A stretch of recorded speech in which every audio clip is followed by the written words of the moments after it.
Hello, everyone, and welcome back to Mind Your Mission. We are very excited that you're joining us today. And thank you to those of you who heard my call to action last week and sent us some feedback. We really appreciated it. Anybody else who has more feedback for us, let us know either on Instagram, here on whatever platform you're listening, or you can email us or text us. All those things. We love to hear from you. And this week, before we jump into the episode, I wanted to just take a breath with you all because for me, it's been a heavy week. Life isn't always heavy, and sometimes life is going great, but other times life is hard. And this week, I just wanted to start by reading a verse about heaven in Revelation. I just wanted to remind myself where our hope can be found and the things that we have to look forward to, even if this earth sometimes disappoints us. So I want to read Revelation 21. This is starting in partway through verse 3, and it's talking about the new heaven and the new earth. And it says, God himself will be with them as their God. He will wipe away every tear from their eyes, and death shall be no more. Neither shall there be mourning, nor crying, nor pain any more, for the former things have passed away. And he says, Behold, I'm making all things new. I was just thinking about this verse this afternoon, and just full of gratitude that although there are a lot of hard things that happen in this life, we can always have hope of where we're going, and that one day we'll be in the presence of the Lord and there will be no more pain, no more sorrow. And that seems too good to be true, but it is true. And sometimes when we're going through life, I don't know if, like I said, you're in a good season or a hard season, whatever it may be, regardless, this can be where we put our hope. So just wanted to start with that before we jump in to talking about relationships. This month, we're talking about prioritizing marriage. And today we're discussing one of the most vulnerable seasons of marriage, which Liz and I are both in, the baby years. In last week's episode, I said that marriage didn't get hard for me until we had kids. And I think that for many, this is a season when marriage feels the most stretched, the most fragile, and sometimes the most potentially neglected. Things like sleep deprivation and hormonal shifts, physical recovery, new roles, and just constant needs of our kids can leave very little energy for connection. And suddenly, the person that you love most can start to feel more like a roommate and sometimes even an obstacle. So, today we're talking all about what it looks like to love your husband faithfully in the baby years, not by doing more, but by loving wisely, gently, and with grace. And as always, we're not coming at this from a place of having it all figured out, but with hope that we can grow and learn right alongside you. Yeah, I don't have too much experience or advice on this topic, so I'm gonna basically be, having a conversation with Erin about it all because my husband was only here for the first 5 weeks, and I feel like that's kind of like the newborn bliss bubble, and he wasn't even at work yet, so I feel like we haven't actually gone through much with this topic. But I'm excited to learn more and just chat about what it had been like in those 5 weeks. So Yeah, I feel like even discussing it is a good start, like to be aware of it and to be on guard for it. And I want to start by declaring boldly that children are a blessing from the Lord. We know this, and we'd choose our kids 1,000% over unlimited time for ourselves. But children do have so many needs, and the reality is that they are disruptive by design. They are an intentional inconvenience. And I always say that the number one change when you have kids, you just got to take your time, divide it by 100, and that's what's left for you. And then the more kids you have, I'm sure the more that feels less and less. Another reality of the baby years is that you and your husband are both experiencing an identity shift. We're learning what it means to be a mother and a father. You're both figuring that out. And the roles are different for a reason, mother and father. Another reason that it's hard and that it's a shift, parenting, is that breastfeeding alone factors in a billion logistics. I mean, when you're with the baby, it takes up a lot of time. But then if you want to do anything out of the house, you have to think like, do I take the baby, leave the baby? If I'm leaving them, then do I need to pump, etc. It's like there's just so many logistics. Just going on a date becomes a lot more logistically challenging. Plus, there's like a lot of emotional ties that come with breastfeeding too, as well. Liz, I guess this is like a quick segue, but how do you feel about breastfeeding now that you're been at it for a few months? I feel like I've tried to have a really positive mindset about it and kind of think of it not as something that's like taking away from my life, but it's something that I'm giving to my son and providing food for him. And I kind of really have enjoyed it. I know some people have different experiences of breastfeeding, but I feel like I have really loved it, which I was surprised about. But I feel like it's a beautiful, tangible way that we can care for our children. And I saw this post on Instagram. And it's like stuck with me ever since whenever things are hard. It's Matthew 25:35-36. And this is where Jesus says, "For I was hungry and you gave me food. I was thirsty and you gave me drink. I was a stranger and you welcomed me. I was naked and you clothed me. I was sick and you visited me. I was in prison and you came to me." And so this just reminded me that like every feeding and every diaper change and every moment of tending to your child's need is a small, faithful way to living out this call. And in the middle of the chaos, God is at work. And each act of care, even though it's often goes unnoticed, like right now, it's just me and my son, literally nobody is noticing it. It's shaping both you and your child's heart. And I really can't leave my son right now either. So it's kind of like less logistics. But I feel like I've actually really had a positive experience with it so far. And I hope to do it as long as I'm able. But one thing I wanted to touch on too that you talked about is that you kind of have an identity shift when you have a child. Mhm. And I feel like since I have friends who are moms, I feel like I was really well prepared for kind of that identity shift. Like I talked to you about it. But something I feel like kind of caught me off guard is that I obviously felt more connected to my son because I've been carrying him for 9 months. So like he came out and I was like already so connected to him. I think that's something as a woman that happens to most of us, not everybody. Sometimes it takes a little bit of time to build that connection, but I kind of felt the connection right when he arrived, but and this made me tend to want to hog him. Like, I wanted to always be holding because I was always feeding him and stuff, so it's kind of just easier for me to be the one doing everything because I also have what he needs, which is milk, so it's just easier that way, but I did learn that it was important for my husband to spend quality time with him so that they can bond and build a connection. I feel like that's something I learned early on because your husband doesn't necessarily have a connection with this baby when they come out. They're like, "Oh, I'm a dad now."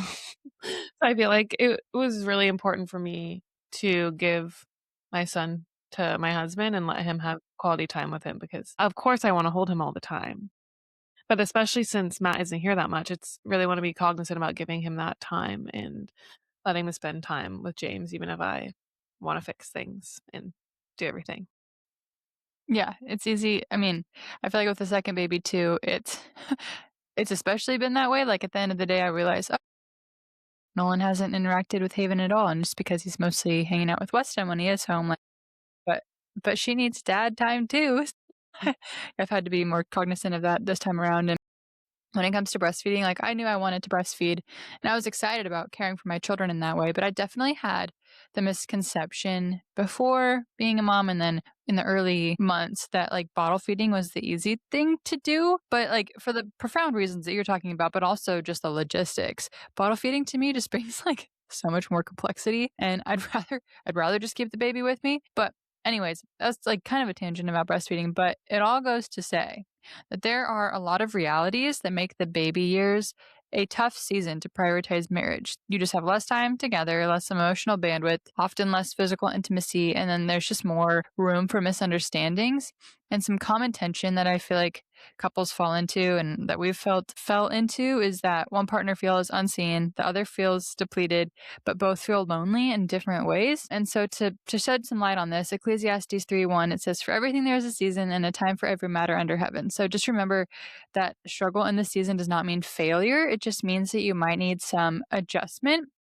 Also in Ecclesiastes 4:9-10, it says, "Two are better than one, for if they fall, one will lift up his fellow." And we just have to remember that we're on the same team in this season. Last week on the podcast, we talked about some common pitfalls, and one of them was keeping score. And I think that that's even more tempting in the baby years because more tasks have just been added to your plate and you both are going to look at the distribution of those tasks very differently and you're going to look at them in the middle of the night differently than you do in the morning after a cup of coffee and time with Jesus. So I think the enemy often uses exhaustion to create division, and so unity here requires very intentional effort in this season. We have to lower our expectations without lowering our commitment, and we just have to extend grace before assuming motive. Also in scripture, Colossians 3:12-13, it says, "Put on then as God's chosen ones, holy and beloved, compassionate hearts, kindness, humility, meekness, and patience, bearing with one another. And if one has a complaint against another, forgiving each other as the Lord has forgiven you, so each one also must forgive." We just have to remember that grace is the currency of marriage in the baby years. Also, I hate to say this cliche phrase, but communication really is key. We just have to name our needs clearly, let go of the assumption that our husbands can read our minds and then give each other permission to say, I'm struggling. Yeah, that last part and everything you said was so true, but I feel like it's super hard for me to ask for help, even to my husband, more so to other people, but even with him. And I remember postpartum, I feel like my hormones were all over the place. That's something I didn't expect. Like, I was really emotional for like a few weeks. And I remember my husband was about to go work out because that's something I know like he like needs. And I couldn't work out because this was probably a couple weeks postpartum. So I remember feeling kind of resentful that he could just like leave and work out. Like I think he was even working out in the home gym. He wasn't even like leaving the house. And in that moment, I really just wanted to go take a shower. I just remember feeling so overwhelmed and I really just wanted to go take a shower, but he was going to work out. And I could have just asked him, like, hey, can you watch James so I can shower for like 15 minutes? But instead, I just kind of like stayed frustrated and didn't say anything. And then it ended up escalating and I had probably some sort of breakdown. I had a few of those. And then he offered to watch James so I could shower. And then we went on a walk together because I think I didn't really feel like being alone in this moment. I don't really remember why I was emotional, but I just remember feeling, I don't know, really sad, which is common. Your hormones are kind of all over the place, I feel like. And so then he ended up offering to watch James and I took a shower and then we went on a walk together and this is just like what I needed and I knew it's what I needed, but I didn't ask for it. And it's just a reminder that our husbands aren't mind readers. Like sometimes we need to ask for help when we need it. Like sometimes it's nice when they can pick up on things we don't have to say it, but how are they going to know if we don't ask them to do something or tell them what we need? And in Ephesians 4, it says, I, therefore, a prisoner for the Lord, urge you to walk in a manner worthy of the calling to which you have been called, with all humility and gentleness, with patience, bearing with one another in love, eager to maintain the unity of the Spirit in the bond of peace. So, like Erin said, we have to remember that we're on a team and we're not on opposing sides, which is something I have learned in early postpartum because before you're a team, but you're really a team once you have a baby because you're both taking care of this human. And I feel like parenting can turn marriage sometimes into a task based partnership, but love requires remembering that you are on the same team. And the goal isn't balance, it's unity. And I need to remember this daily. And even I need to remember this even when my husband is gone because I feel like can forget that we're still on a team and there's a lot of decisions you have to make in early parenthood. And sometimes I forget that I have someone to help me make those decisions and it's not all on me, even though communication is a little bit harder in this season, but it's something to remember. And that way he feels included too in the parenting decisions that we are making. Yeah, a few practical ways to stay connected. And again, I'm talking to myself here as much as I'm talking to you all. The first that I can think of is just micro connection. So having short check-ins amidst the chaos of kids, like especially with the toddler these days, like he just always wants our attention and that's normal. But when my husband gets home from work, for example, and I haven't seen him all day, like it's really important that I genuinely ask, like, how was your day? How are you doing? Like instead of just handing him the kids and saying, here, take them. Another thing that comes with this and that I'm really bad at is making eye contact in these interactions. And the reason that this is important is because I am so easily distracted both by our kids and by other things. Like if I'm ordering groceries on my phone and trying to talk to him at the same time, or if it's after bedtime and I'm scrolling Instagram on my phone and trying to talk to him, like that doesn't work and that is not very loving. And we also can prioritize these micro connections and make them better by just giving them a few words of affirmation. Like we want them to know that we see them. And then in Song of Solomon 2:15 it says, catch the foxes for us, the little foxes that spoil the vineyards. And this metaphor, I'll kind of explain it. Foxes were known for sneaking into vineyards and damaging vines before the fruit could fully grow. And the idea is that relationships often aren't destroyed by one big catastrophe. They're like small issues that are left unaddressed. And so we have to identify those foxes that are sneaking in, and those micro connections can like help us do that, to like have little check-ins with each other. Another way that we can prioritize connection is just through emotional intimacy. So trying to listen without fixing and then validate instead of minimizing. And one thing that I've heard, a piece of advice that I've heard before from people that I could be better at is just repeating what my husband is saying to just one, prove that I'm listening to him, but then also to make sure that I'm fully understanding him instead of like interpreting it wrong. Like I want to kind of repeat back what he's saying to make sure that I actually understand his heart in it, not just the logistics of what he's saying. Another thing we can do is protect our unity, especially in front of our children. Our kids are still very little, Liz and I, but they will quickly start to recognize tension in our marriage. So we have to really try to avoid like undermining each other or speaking disrespectfully to each other. Like even when we're frustrated, we need to maintain like a level of respect. And then we want to model that teamwork that we talked about and not tension. We don't want them to have to feel the tension in our relationship. And then in Proverbs 14:1, this kind of goes along with this verse. It says, "The wisest of women builds her house, but folly with her own hands tears it down." So we just have to remember that the tone that we set, like we have a lot of power in our homes to set the tone, and especially in our marriage, if we're modeling that respect and positive encouragement and genuinely listening to them, then our kids are going to model that as well. And then another thing, and I put a question mark by this one, is date nights. And I wanted to kind of have a conversation here because as a working mom, I will tell you, I feel very guilty about taking away from the time that I do have with my kids. Like getting a babysitter for something other than things I have to do doesn't feel right to me in this season.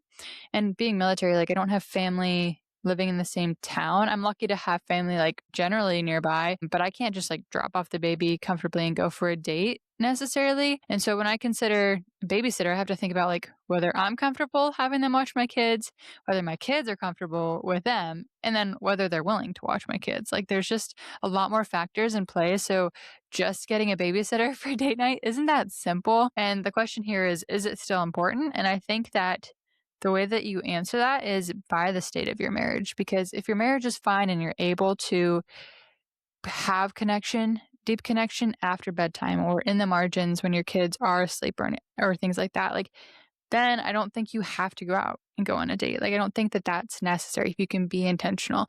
But I also know from experience, and now I'm sitting here looking at all the toys on the floor, I'm looking at laundry piles that need to be folded. Like, in your home, there are a lot of distractions from your husband. And sometimes, like, if the state of your marriage is a little rocky, then you need to make the effort to go out and to get away from the distraction. And that's something that we haven't been very good at identifying. I think right now, even in this podcast, I'm finally putting words to that it really depends. Like you don't have to go out and have a fancy date night. And it's not about like the dressing up and all that to me, but it's about like whether or not you honestly are able to prioritize connection in your home after bedtime. And different seasons with different sleep patterns are going to look different. But if not, then yeah, we probably should be making the effort to find someone who's willing and comfortable and we're comfortable with them. Like it takes a lot of work, but if our marriage is struggling, then reaching out, especially in the church atmosphere, can probably go a long way. So anyway, that's just my thought on date nights. I don't know if you have anything to add on this, Liz. I know it's kind of hard to discern, especially like when they're so little. Like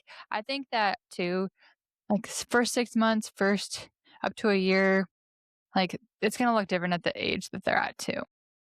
Yeah, like, right now, I don't think I'm really comfortable with anyone watching James, like, I can't even imagine someone watching him like I will when I go back to work. That's, like, I guess, the age where I'm gonna have to get comfortable with it, but even then, it's, like, the same person every Mhm. day watching him, so they kind of can know his patterns and everything.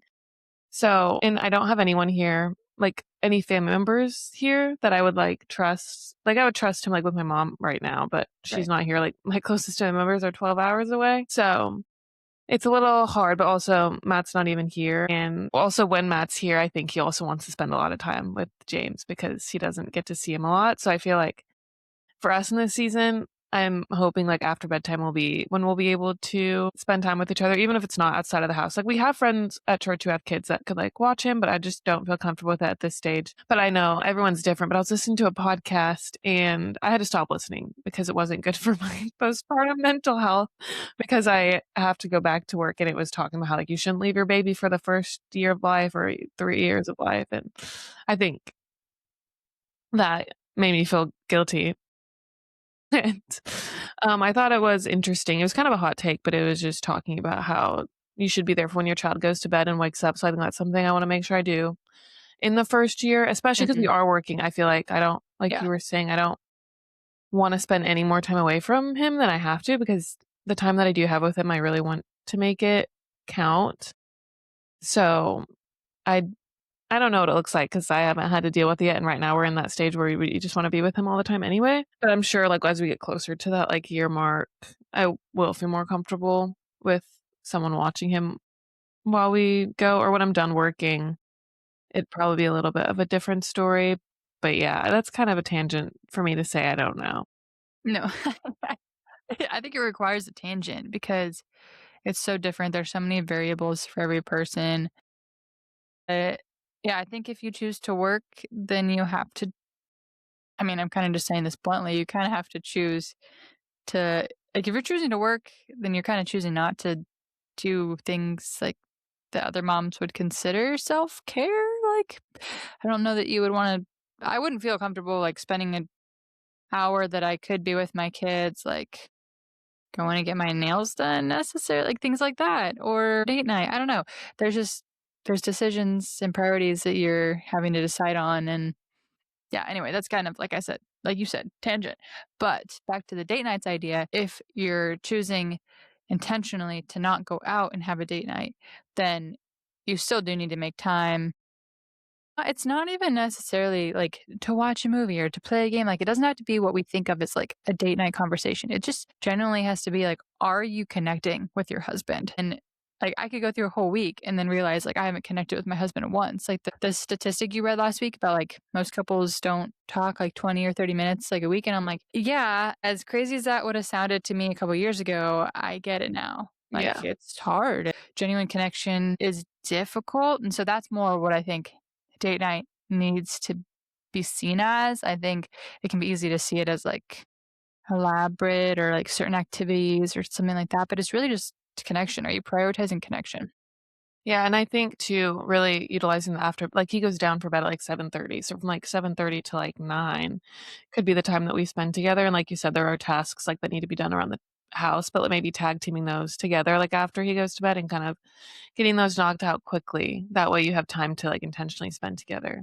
Yeah, I think it's just about identifying like how we can connect and like you mentioned doing tasks together. I feel like Nolan and I have a tendency to just like divide and conquer, which is good for getting things done, like productivity wise. But then we both get done and then it's 8:30, 9 o'clock, and then we're like, okay, time to wrap up, ready for bed, read a book. Like then we just don't talk all day. So anyway, doing those things together, even though it might take more time, might be a good idea. Anyway, let's get into just some pitfalls, I guess, that couples, especially in the baby years, might fall into. I think one is just guilt and comparison. Like some common lies is that as a couple, as parents, we're doing it wrong, or that other couples handle this better, or if we just loved each other more, then this wouldn't be hard. Like, that's not true. It's going to be hard, like we talked about last week. And in Galatians 6:9, it says, and let us not grow weary of doing good, for in due season we will reap if we do not give up. I feel like social media really ties into this pressure of comparison because you'll scroll on Instagram and you follow people and it's you see them and their lives, people share them, and it's easy to forget that what we're seeing is a highlight reel. Like sometimes a lot of these people, that's their whole job. They're influencers, they're together all the time, like filming content, like that is their job, and their husbands probably have a lot more time to help around the house. But we have to remember our husbands have demanding jobs. Like, yes, I'm working, but my husband works way more than I do. So I have a little bit more of a flexible job for it being the military, I feel like. So that's something I have to remember. Like, he gets home pretty late at night. He's gone for half the year. So it's just like remembering that. And also, them working is how they're carrying out their mission, which is to provide for our family and support us. And that's their way of loving us. Because I think especially having a kid really motivates them to, like, go out there and work and provide, and I just don't feel that same need. So, yeah, that's just something to remember because I feel like you can get caught in comparing yourself to people you see on social media, and it's like Yeah, 100%. I had to like I think in the dating years, this played into like I had to stop watching a certain YouTube couple because they just looked so perfect and I realized I was like comparing the person I was dating at the time to like this YouTube couple and I was like, wait, like it's literally their job to sit and make videos talking about how to be a good husband and boyfriend and I just things like taking care of things in the house. It's just like not all that is like my husband's not gonna have time for that because he's providing in other ways, like you're saying. So yeah, definitely pitfall for me. This and one final thought that really ties all of this together is that, like we talked about, having kids naturally limits your time, which means that you're gonna have to intentionally stop and reprioritize. And recently, a realization that I've had is that I think something that happens so often before having kids is that women are able to pursue so many good and meaningful things. We're able to pursue work and ministry, fitness, serving others, hobbies, you name it. Like we're able to do all that. And then once children enter the picture, those same things that we were able to pursue before, they start to feel like obligations instead of choices. So we start to view them as things that we have to do, and sometimes our marriage just quietly suffers because of this. And I always tell women when we're asking, like, the should I work outside of the home question, I tell them that they should ask themselves the question, am I viewing my job or ministry or whatever else outside the home as an additional responsibility or an alternative one? Because when you're viewing all those other things as an additional responsibility, then you're going to pick and choose in the right way. You're going to pick and choose accordingly. But if you're viewing it as an alternative responsibility, then you're like just choosing that over your kids and neglecting your kids and your family and your husband. So I think you just have to be careful. I'm, again, guilty of this, even with this podcast. Like, we have to be willing to reevaluate our time and reorder our priorities. Like, I genuinely love doing this podcast. It fills my cup and allows Liz and I to connect and serve others. But even though it's a good thing, it can't come before my marriage or my children. Like, by God's grace, those other opportunities can exist, but they have to exist in the overflow, not in place of our primary responsibilities. Serving outside the home is important and valuable, but God intentionally gave you the specific husband and children that you have for a reason. And there's purpose in that calling, and it deserves to be recognized and honored. And what you build now becomes a foundation for later. Like, a strong relationship with the Lord strengthens your marriage, and then a strong marriage creates stability and security for your children. And then from the strong foundation of your family, you gain the ability to then serve others outside of your family from a place of health, strength, and sustainability then. And Psalm 127:1 says, unless the Lord builds the house, those who build it will labor in vain. So just remember, like, you really got to stop when you have kids, especially, and reprioritize. Like, take everything back out of your life, not like literally, but like on a piece of paper. Like, take everything out of your life and then just like list with the time that you have and be honest with yourself with the time you have. Like, pick and choose what you're going to add back in very intentionally. And if you're listening today and you feel like exhausted, unseen, or stretched thin, I want you to hear this. Like, you are not failing. You are forming something. Like, the baby years are not meant to be perfect. They're just meant to shape us into more patient, more sacrificial, and more dependent people. Loving your husband in this season doesn't require grand gestures. It just requires grace, humility, and the willingness to just keep choosing each other, to choose connection one small act at a time. God sees that quiet faithfulness in this season, and He's going to be faithful to carry you through it. Do you have any other thoughts, Liz, before we wrap up? I do really like what you were saying, because I think you kind of just wrapped it up in stuff that we have been learning the past like couple years, basically.